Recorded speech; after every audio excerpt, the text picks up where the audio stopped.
శ్రీరామనవమి ఉత్సవాల్లో భాగంగా ఆదిలాబాద్ ఇస్కాన్ ఆధ్వర్యంలో నిర్వహించిన భవ్య శోభాయాత్ర విశేషంగా ఆకట్టుకుంది.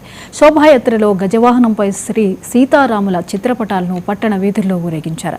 కన్నుల పండుగగా కొనసాగిన శోభాయాత్రలో వివిధ సంస్కృతులు ప్రతిబింబించేలా చిన్నారులు చేసిన నృత్యాలు ఆకట్టుకున్నాయి.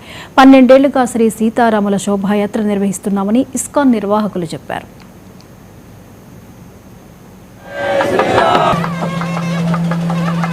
చైతన్య సంఘం ఇస్కాన్ ఆదిలాబాద్ తరపున భవ్యమైనటువంటి శ్రీ సీతారాముల వారి యొక్క రామనవమి ఉత్సవాలు మేము ప్రతి సంవత్సరం జరిపినట్టుగా 12 సంవత్సరాలుగా ఈ యొక్క కార్యక్రమాన్ని జరపెడుతూ ఈ సంవత్సరం కూడా 2 రోజుల పాటు శ్రీ రామనవమి కార్యక్రమాన్ని నిర్వహిస్తున్నాం. అందులో భాగంగా ఈరోజు గజవాహనంపై శ్రీ సీతారాముల వారి యొక్క పల్లకి ఉత్సవాన్ని జరుపుతున్నాం.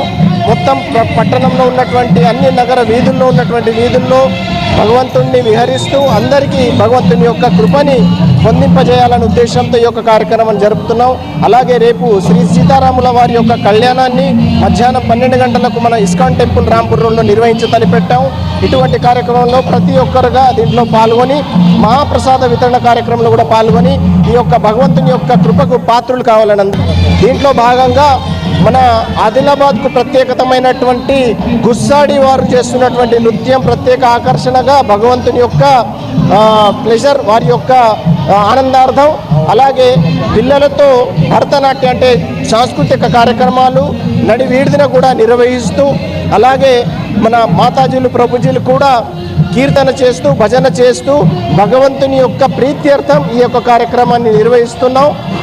దీంట్లో భాగంగా చిన్న పిల్లల నుండి పెద్ద పిల్లల వరకు కూడా దీంట్లో పాల్గొంటూ కొన్ని వేల మంది ఈ యొక్క కార్యక్రమాల్లో పాల్గొంటున్నారు. గుంటూరు జిల్లా వ్యాప్తంగా శ్రీ సీతారామచంద్ర దేవాలయాల్లో శ్రీరామనవమి వేడుకలు ఘనంగా జరుగుతున్నాయి. ఉదయం నుంచి దేవాలయాల్లో శ్రీరామచంద్రులకు ప్రత్యేక పూజలు నిర్వహిస్తున్నారు. భక్తులు పెద్ద సంఖ్యలో పాల్గొని శ్రీరామచంద్రుని దర్శనం చేసుకుంటున్నారు.